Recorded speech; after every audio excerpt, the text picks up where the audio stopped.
What's up, guys? Welcome back to FishOfHex. My name is Travis. In today's video, we're going to be looking at the Manos here in the 300 gallon. Those are the silver fish with the yellow fins that everybody asks about. As you can see, they are a schooling fish, but we only have 2 left in our school. Originally, I had 5 in quarantine, and then 1 didn't make it through quarantine, and then 2 of them, as of today, have pretty much killed themselves. Now, I talked about these fish, 2 or 3 videos ago, explaining that what happened to the original one where he got scared when I came down the stairs. He bounced his fins off of the side of the glass and then knocked himself out here on this bottom rock structure. Now, to back up, 2 days ago, I was sitting at the computer and I heard some splashing. I was like, what the hell is that noise? So I looked over and there was water running down the side of the 300 onto the floor, and I was like, well, something's going on in that tank. So I opened up the canopy here and I saw one of the Manos kind of swimming around at the top of the surface upside down, not doing very well. And then I was like, well, something in the tank doesn't look right. What the heck did he hit? And then I noticed that the if you guys remember the staghorn here, we used to have 2 of those sticks ready to pop out of the water, and it was laying down on the bird's nest. And I actually re-glued it right here. You can see it sticking out right there. And I re-glued it just because I like where it's at and where it can grow. But anyway, he hit that, broke it off at the base, and I went in there and I've trimmed this staghorn a couple times throughout its over the last year or so to get it away from that millipora, and I had a hard time getting through it with bone cutter. So he hit it really hard to break it off at the base. Either way, knocked himself out, went and caught him, and then put him here in the top low boy. Now, if you think that wasn't bad enough, he was already swimming upside down, swimming the way he is right now, not doing very well. Later that night, I heard something fall off the top of the, it's a little dark there, the top of the frag tank, hit the floor. I was like, what the hell? And then I looked over and he was flopping on the floor. So he jumped up out of the water, hit the top of the tank canopy hard enough to knock stuff down, but then fell on the floor. I caught him. Obviously, I was down here. Luckily, I stayed up a little bit late, and it was probably like 11 or 12 o'clock at night. Got him back in the tank, and that was last night. And now he's just, he's not doing well. I'm going to have to euthanize him later today, because no, there's no way he's recovering. His head's split open just like the other one, and his swim bladder's all sorts of jacked up, and you know, he's done. You can see he's pretty much done. Now, when it comes to the Manos, you guys know that I added them to this tank because I saw them for the very first time in a reef tank at the Williamsport frag swap, and I was like, oh, they're really cool, let me get them. Well, one thing that I'm realizing with these fish is that when I saw them originally, they were in a soft coral tank. It had a little bit of montipora at the bottom. And I think that is really where the make it or break it is when it comes to these fish.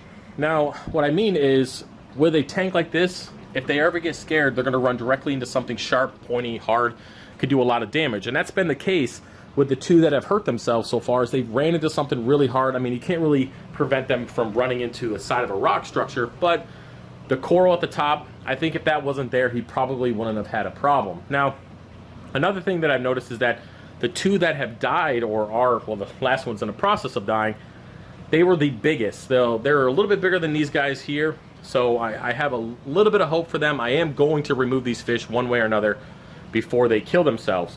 Now, I'm not really sure what it is about them. Maybe it's just my luck, but they are really, really skittish.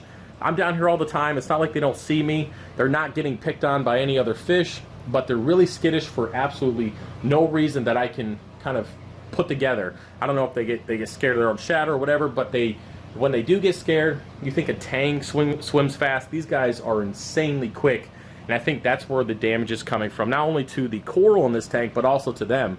So it's just one of those things that is, it's a little frustrating and a little disheartening, knowing that I put these guys in here. They were originally in a reef tank, bigger versions of them, by the way, which were much bigger than these, but they were in a soft coral tank, doing very well, and then I put them here into a fully SPS, and they're killing themselves. So it's one of those things that I've learned. I'll never put these fish in another tank other than a fish only with live rock or a soft coral tank. It's just never going to happen, because they will outgrow that tank at some point, regardless of how big it is, and they're going to hurt themselves. And if you guys have had Manos and you have a similar experience, let me know. But this was my very first time ever having them, and it's a good learning experience. And unfortunately, I hate to see something happen to a fish while I'm learning about that fish, if that makes sense. I really don't. I don't like going that route, but I've never seen anybody else besides that one tank that have had monos in their reef, and this is the first time I've ever seen them in an SPS tank. So it's one of those things that I learned,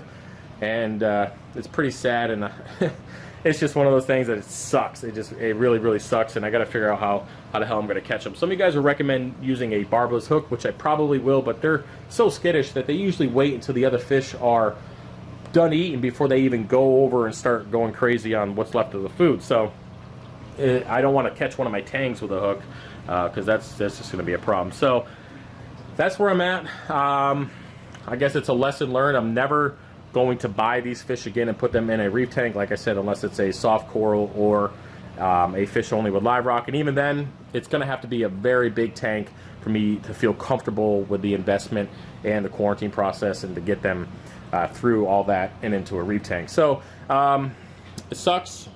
Definitely got to get this guy taken care of soon. I hate to see him suffer, and I'd much rather fix the problem than have him sit there and suffer like that. So this is one of the downsides of the hobby. I don't enjoy dealing with coral death, and especially fish death. Coral, they don't interact with you, so it's not as, I guess, one-on-one personal as a fish that comes up to you and you feed every single day.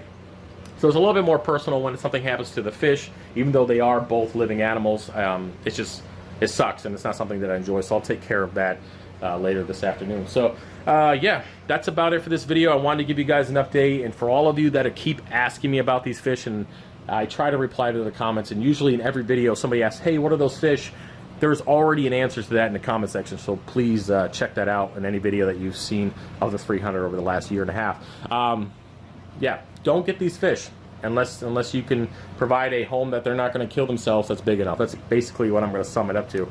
But other than that, I got quite a few videos I got to record today, because I got to get stuff done now that I have some free time, because that's the way it is apparently.